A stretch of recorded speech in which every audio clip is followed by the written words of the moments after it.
할렐루야, 성도 여러분 반갑습니다. 오늘은 10월 6일 수요 예배 하나님 앞에 드리게 됐습니다. 예배에 오신 우리 모든 성도님들 주님의 이름으로 환영하고 또 여러분 모두 축복합니다. 예배에 대한 간단한 안내를 먼저 드립니다. 오늘 설교의 제목은 마태복음 21장 12절에서 17절 말씀을 본문으로 해서 기도하는 집을 강도의 소굴로 만들지 말라, 이 주제로 설교를 하겠습니다. 예배 순서는 묵도, 찬송, 또 성경, 설교, 축도하는 순서로 진행을 하겠습니다. 그럼 다 같이 묵상기도 하심으로 수요 예배 하나님 앞에 드리겠습니다. 거룩하신 하나님 아버지, 이 시간에 주의 은혜를 사모하고 또 주님 앞에 우리의 삶과 또 정성과 예배를 드리기 위해서 하나님 앞에 모였습니다. 하나님께서 이 예배를 기쁘게 받아주시고 우리 모든 성도들의 삶 가운데 한없는 하나님의 사랑과 은혜와 축복이 함께해 주시어서 우리 모두 행복한 가정생활을 뿐만 아니라 세상에서 빛이 되고 소금이 되는 복된 삶을 힘있게 살아갈 수 있도록 하나님의 크신 은혜와 도우심이 함께하여 주시옵소서. 예수님의 이름으로 기도하옵나이다. 아멘. 찬송가 361장 찬양 드립니다. 361장입니다.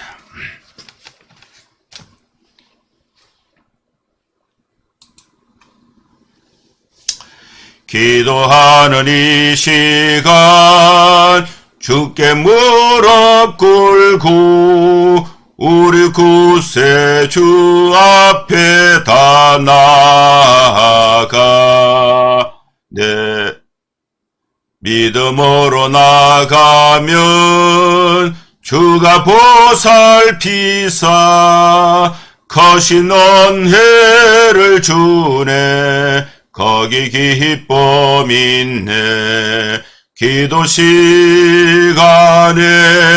복을 주시네. 고난 내 마음 속에 기쁨 충만하네. 기도하는 이 시간 주가 곁에 오사 인자하신 얼굴로 귀 기울이네. 우리 마음 비우고 주를 의지하면 거신 은혜를 주네. 거기 기쁨 있네. 기도 시간에 복을 주시네. 고난 내 마음 속에 기쁨 충만하네. 기도하는 이 시간 주께 엎드려서 엄밀하게 구할 때 곧 응답받네. 잘못된 것 아래면 적은히 여기사 거신 은혜를 주네. 거기 기쁨 있네. 기도 시간에 복을 주시네. 고난 내 마음 속에 기쁨 충만하네. 기도하는 이 시간 주를 의지하고 거신 은혜를 구하면 꼭 받으리라. 의지하는 마음에 근심 사라지고 거신 은혜를 주네. 거기 기쁨 있네. 기도 시간에 복을 주시네. 고난 내 마음 속에 기쁨 충만하네. 아멘.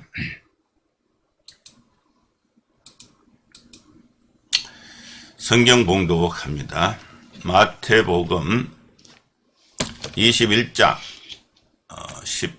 12절에서 17절 말씀입니다. 예수께서 성전에 들어가사 성전 안에서 매매하는 모든 사람들을 쫓아내시며 돈 바꾸는 사람들의 상과 또 비둘기 파는 사람들의 의자를 둘러 엎으시고 그들에게 이르시되 기록된 바 내 집은 기도하는 집이라. 일컬음을 받으리라 하였거늘 너희는 강도의 소굴을 만드는도다 하시니라.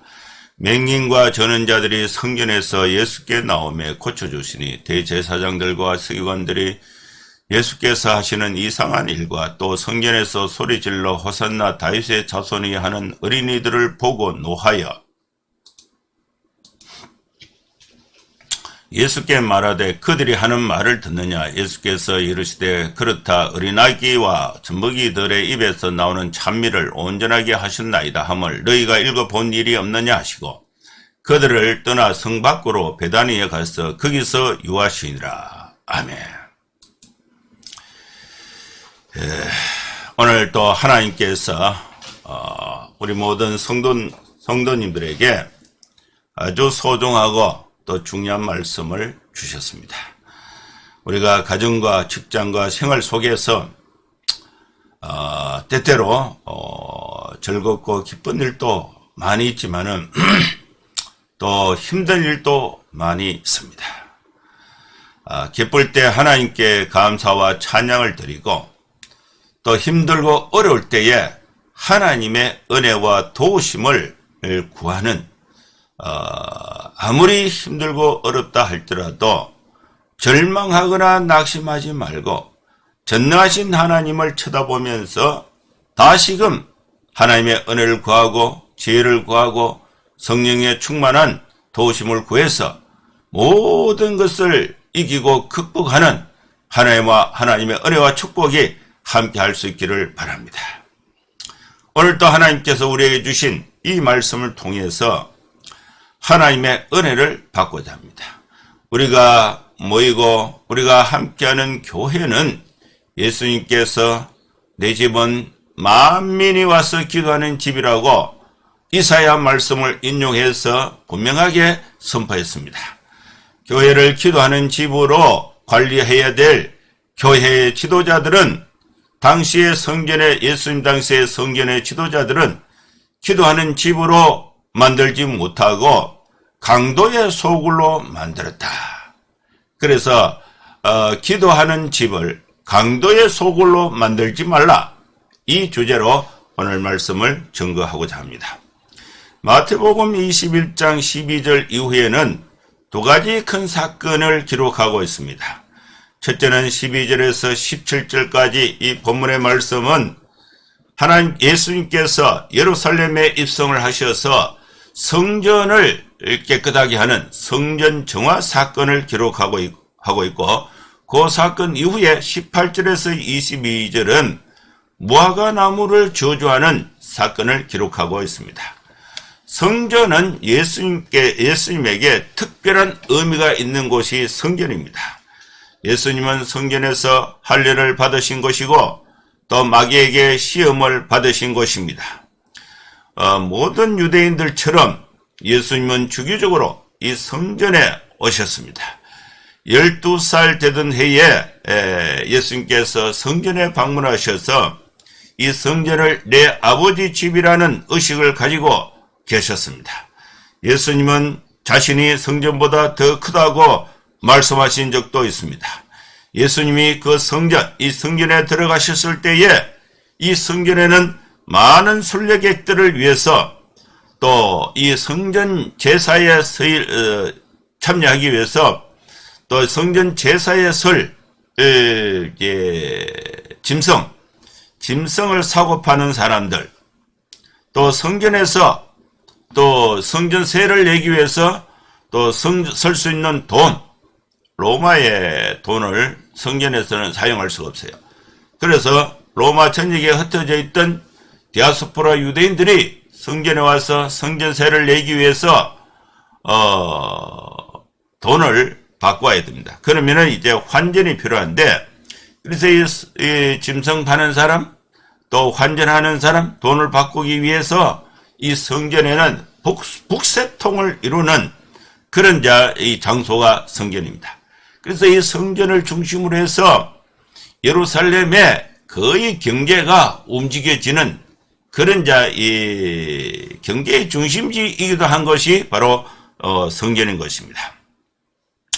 예수님은 이 성전에서 그들을 모두 쫓아냈습니다. 돈 바꾸는 사람, 짐승 파는 사람 다 쫓아냈습니다. 그러면서 이 성전은 하나님께 기도하는 곳이 되어야 한다. 그리고 예수님이 눈먼 사람들과 또 이 저는 사람들을 고쳐주셨습니다.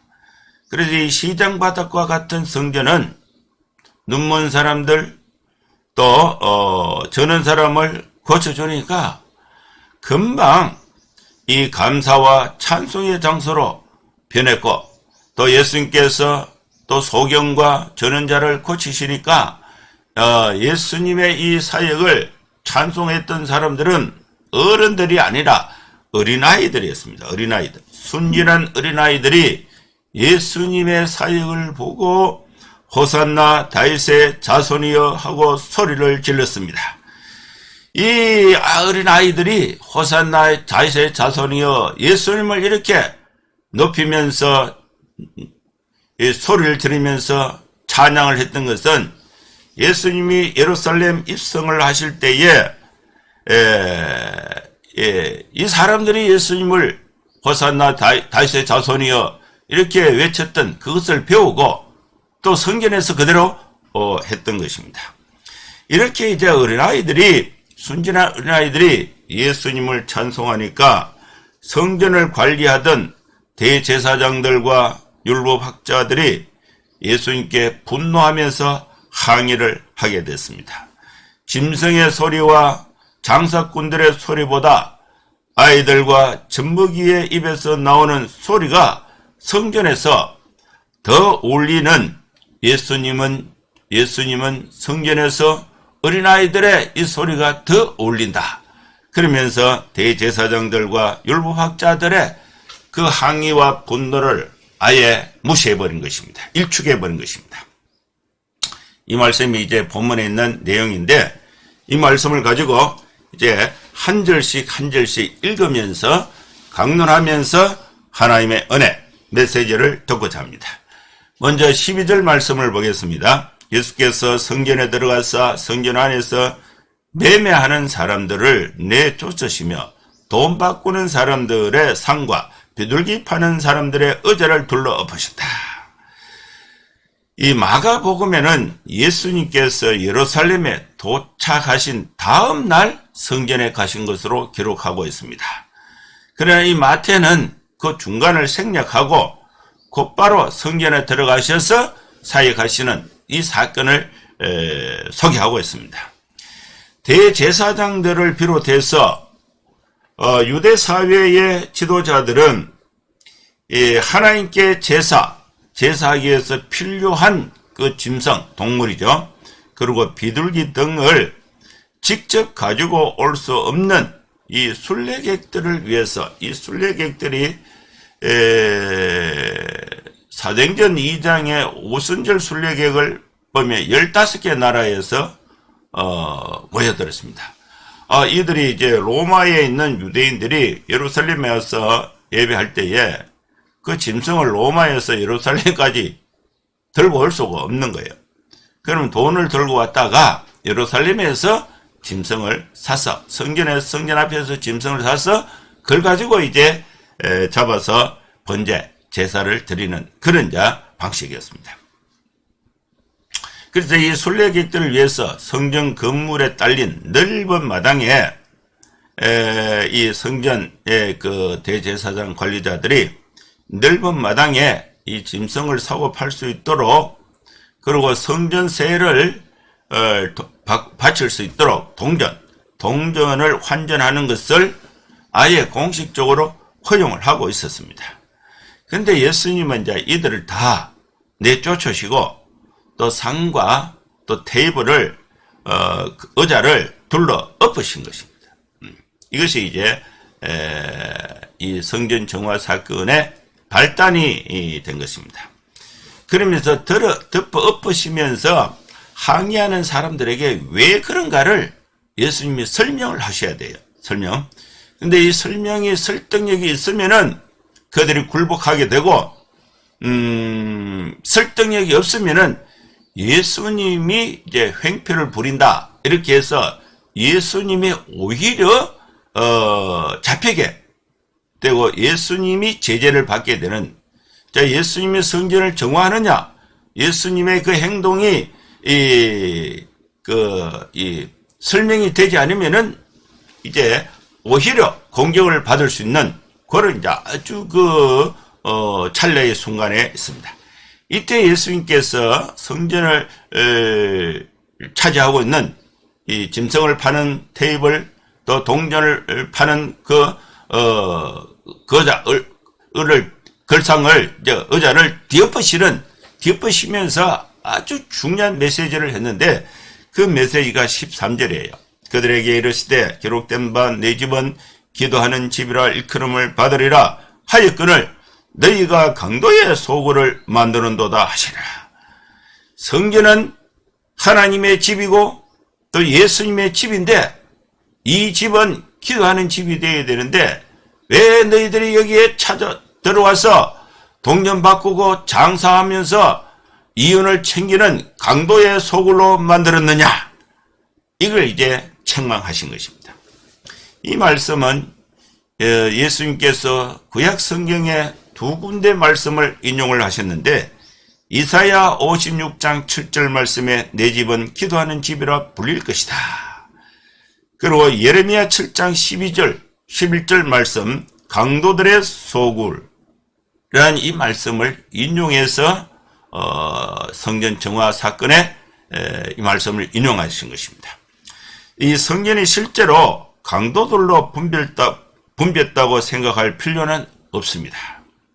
이 강도는 이제 강도라는 말의 특징은 강도는 어떤 무기나 어떤 거짓말을 하거나 무기나 힘을 가지고 다른 사람을 해치고 그 사람이 가지고 있는 음식 또 재산을 빼앗아서 내 것으로 만드는 사람이 강도입니다.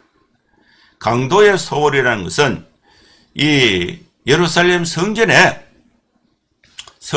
들여지는 헌금 또 성전에 들여지는 이 돈, 성전세 이것은 누가 먹어야 되느냐? 어린아이들, 과부들, 가난한 사람들, 또 힘이 없는 약자들, 병자들이 성전에 들어온 이 헌금을 가지고 그들이 하나님의 사랑으로 먹고 받아서 치유함을 받는 그런 역할이 성전의 역할인데 이것이 강도의 소굴이 됐다는 것은 그 성전의 그 돈이 약자들에게 가지 않고 장사의 수단으로 해서 가진 사람들이 다 가져가 버리는 것 이것이 바로 강도로 비유할 수 있는 그 말씀이 되는 것입니다. 예수님은 당시에 매매하고 환전하는 이 모습을 구약의 표현을 빌어서 비판을 하신 것입니다. 이 관습이 필요에 의해서 허용된 것입니다. 로마에서 짐승을 들고 예루살렘까지 끌고 와서 예배를 드릴 수 없는 거예요. 그리고 또 돈이 다르니까 사용이 안 되는 거예요. 허용된 관습입니다. 허용된 관습이라 하더라도 성전을 더럽히는 것을 그 본질을 보신 것입니다. 이 비판의 화살은 성전을 정화하시면서 비판의 화살은 유대 지도부를 향한 것입니다.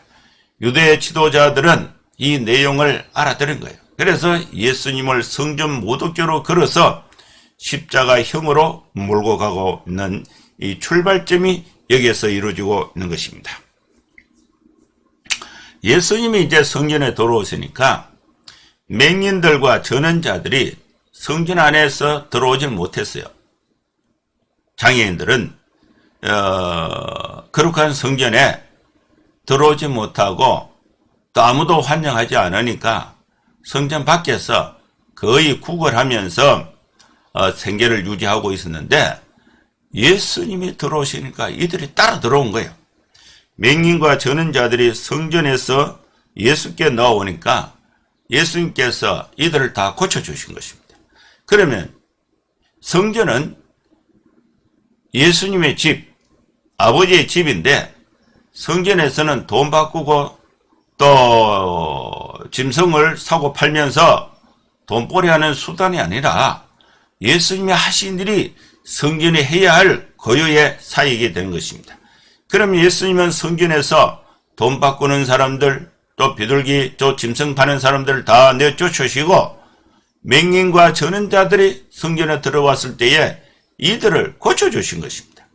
그래서 성전은 맹인과 전원자들의 고통을 또 들어주고 고쳐주면서 그들에게 하나님의 나라의 소망과 복음을 전하는 것이 성전의 고유한 사역이 되어야 한다는 것을 예수님의 행동에서 알 수가 있는 것입니다.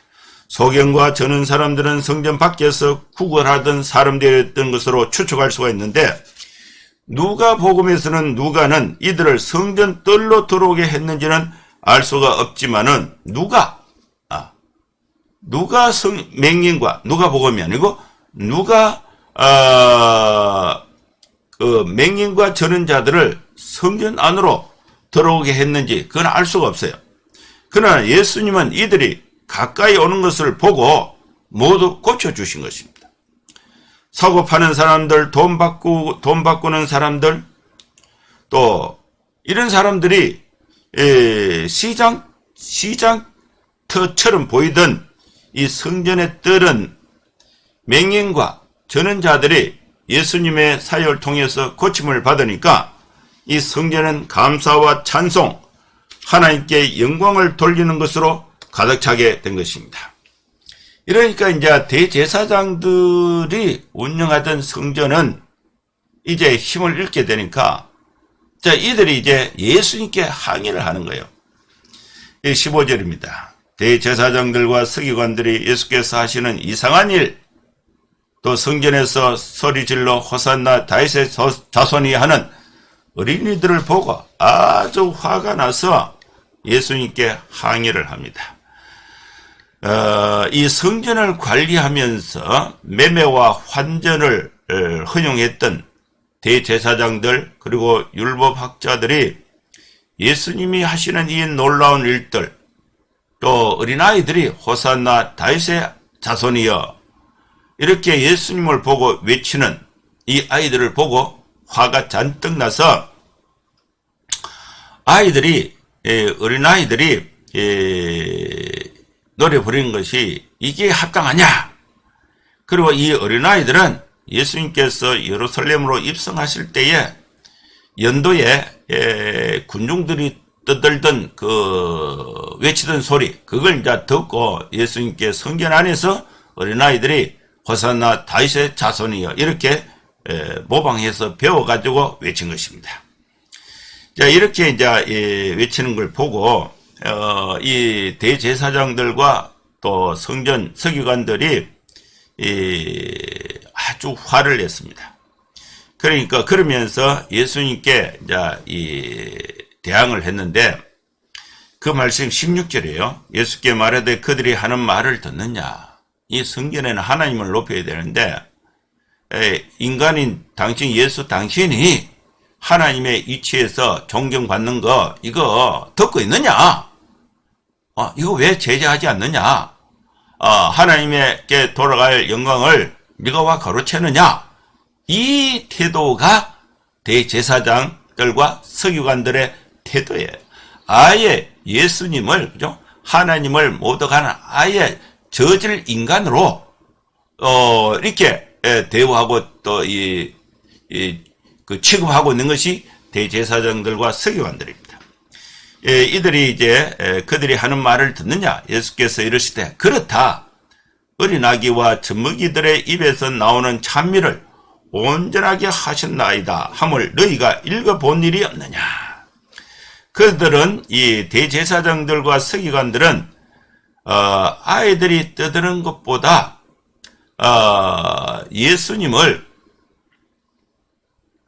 다윗의 자손, 호산나 다윗의 자손으로 받드는 것을 더 괘씸하게 생각을 한 것입니다. 그래서 이 약속된 메시아에게나 할 수 있는 찬송을 자신들이 모르고 대제사장들과 서기관들이 이들이 모르고 또 인정한 일도 없는 예수에게 돌리고 있다는 것을 보고 분노하고 경노하고 있는 것입니다. 예수님은 그들을 반박하시면서 하나님은 어린아이와 젖먹이의 입으로도 원수를 잠잠케 하실 수 있다는 시편 8편 2절 말씀을 인용해서 하나님이 자신을 위하여 아이들의 입에서 나오는 찬송을 마련하셨다고 해석을 한 것입니다. 순진한 아이들이 잘 모르고 떠드는 소리라 할지라도 그것이 사실이기 때문에 구약의 시편의 말씀이 예수님에게 성전에서 이루어졌다는 사실을 확인하고 받아들이신 것입니다. 읽어본 일이 없느냐 이렇게 항의하던 이 말씀은 항의하던 대제사장들과 율법학자들에게 시편 8편 2절 말씀을 상기시키면서 아이들의 찬송을 정당화한 말씀이 된 것입니다. 이 말씀을 이제 마치시고 예수님이 17절에 그들을 떠나 성 밖으로 베다니에 가서 거기서 유하시게 된 것입니다. 예수님은 더 이상 그들과 논쟁하지 않으시고 그들을 버려두시고 나와서 베다니로 이동해서 거기서 묵으신 것입니다. 오늘 이 말씀을 통해서 우리가 적용하고 또 우리가 삶에 실천해야 될 규정한 말씀은 기도하는 집, 성전은 기도하는 집, 기도하는 집을 강도의 소굴로 만들지 말라고 말씀하신 것입니다. 예수님의 이 말씀을 이제 선포하시고 또 증거하실 때에 구약 성경을 세 곳을 인용합니다.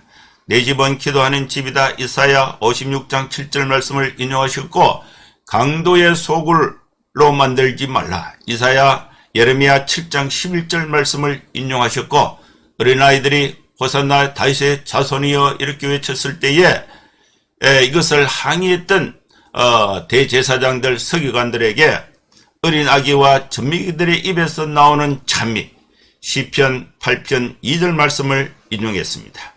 이 세 구절의 말씀을 구약 성경을 인용하셔서 유대인들을 설득하고 유대인들이 잘못 성전을 관리하고 있는 것을 반박하면서 바로잡기 위해서 사용하신 말씀이 세 구절의 말씀인 것입니다. 여러분 우리가 예수님의 성전 사역에서 분명하게 알아야 할 말씀은 성전은 기도하는 집입니다. 만민이 기도하는 집입니다. 누구나 들어와서 기도할 수 있는 집입니다. 또 성전에서 기도할 때에 만민을 위해서 기도하는 것입니다. 그래서 이 성전은 선교하는 기능이 있는 것입니다. 성전의 선교적 기능, 누구나 들어와서 기도해서 구원을 받고 누구나 또 구원받은 사람들이 교회와 성전 안에 와서 기도할 때는 또 구원받기 위해서 만민을 위해서 기도하는 집이 하나님의 집 성전인 것입니다. 여러분 이 성전, 이 현재 성전의 모습은 우리 교회의 모습, 현재 우리 성도들의 삶의 모습이 성전의 모습입니다. 오늘 우리 교회와 우리 성도들의 삶이 예수님께서 성전 정화를 하기 위해서 입성하셨던 성전, 예루살렘 성전의 모습과 현재 우리 교회와 우리 성도들의 삶의 모습을 비교해서 우리가 고쳐야 할 것이 무엇인가를 하나님의 말씀으로 메시지를 받아야 하는 것입니다. 강도의 소굴이 되고 있지는 않습니까? 하나님께 드려졌던 성전의 헌금은 약자들, 가난한 사람들, 병자들, 소외된 사람들, 어린아이들, 고아와 과부들을 환난 가운데 구제하고 하나님의 복음을 전하는 데 사용이 되어야 되는데 성전 관리에 또 성전을 관리하는 또 인건비로 또 성전 유지 관리비로 사용되고 있지 않는가. 성전을 또 이 성전을 관리하고 유지하기 위해서 또 이 성도들에게 성전의 헌금을 강요하고 있지는 않는가. 이 말씀의 의미를 오늘 현대적 의미에서 적용을 할 필요가 있는 것입니다.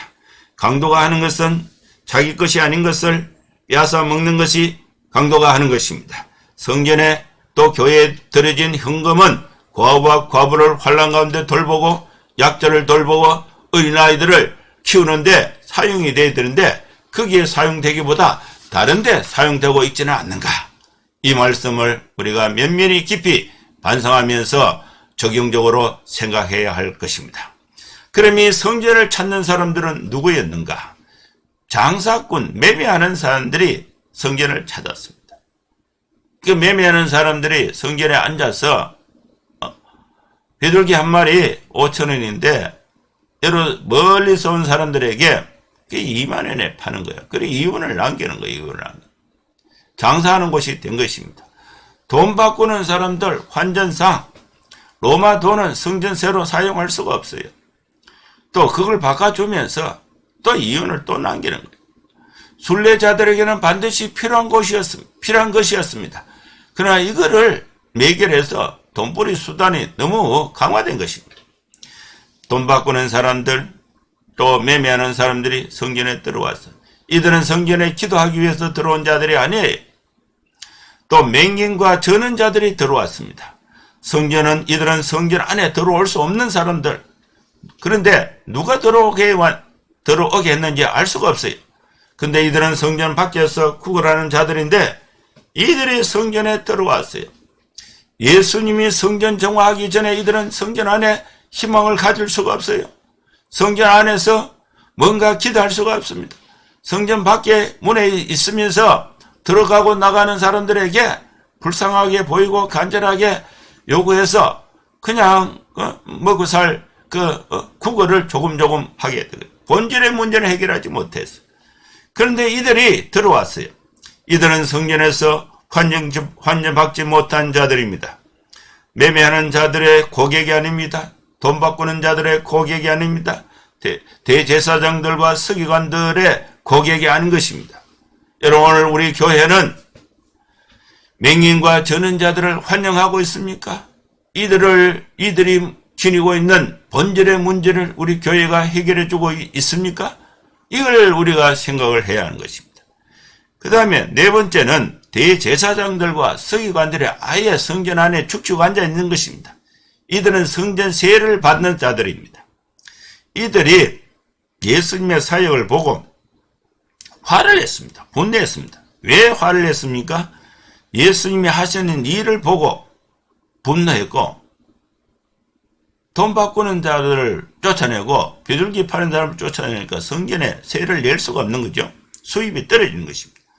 어린아이들이 예수님 보고 호산나 다윗의 자손이여 성전에서 소리 지르는 것을 보고 화를 낸 것입니다. 분노한 것입니다.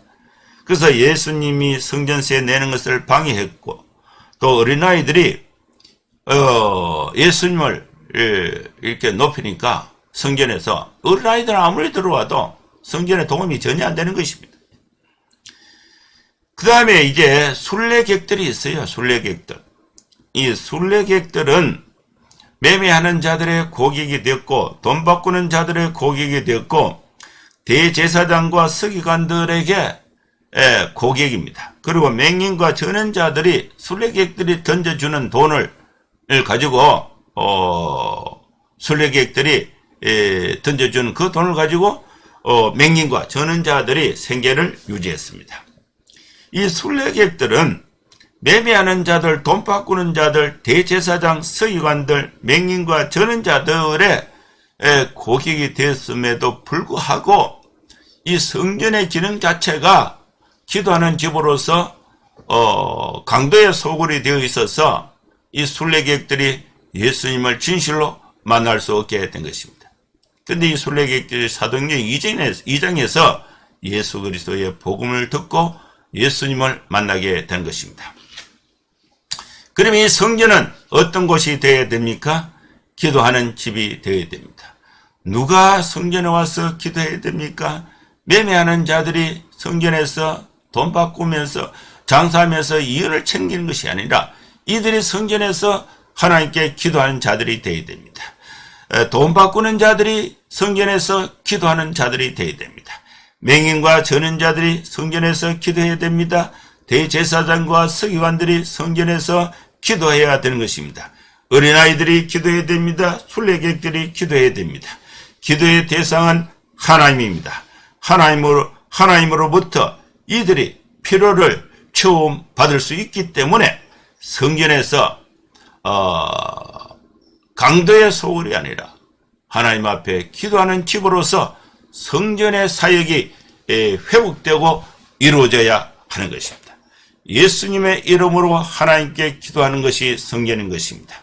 그러면은 이제 우리 인생사의 모든 문제를 하나님 앞에 기도함으로써 해결함을 받을 수가 있는 것입니다. 영혼의 구원의 해결함을 받고 또 가정사에 또 직장사에 인간사의 모든 필요도 하나님 앞에 나와서 기도함으로써 또 하나님으로부터 해결점을 받아서 또 하나님께 영광을 돌고 세상에서 빛으로서 능력 있는 이 성도의 삶을 살 수가 있는 것입니다. 오늘 우리에게 주신 이 말씀, 하나님의 집, 성전은 기도하는 집인데 강도의 소굴로 만들지 말라. 이 말씀을 우리가 마음에 새기면서 하나님께 영광이 되고 우리 삶 가운데 기쁨이 되는 기도의 또 성도의 또 교회의 삶이 될 수 있기를 주의 이름으로 축원합니다. 기도하겠습니다. 거룩하신 하나님 아버지, 오늘 우리에게 주신 이 귀한 말씀을 받아서 또 기도하는 집, 또 교회, 성도의 삶을 또 강도의 소굴로 만들지 않고 하나님의 사랑을 실천하면서 베풀면서 나누면서 하나님의 나라를 확장하는 성도의 거룩한 삶을 살아갈 수 있도록 주여 도와주시고 주여 은혜로 함께하여 주시옵소서. 예수님의 이름으로 기도하옵나이다. 아멘.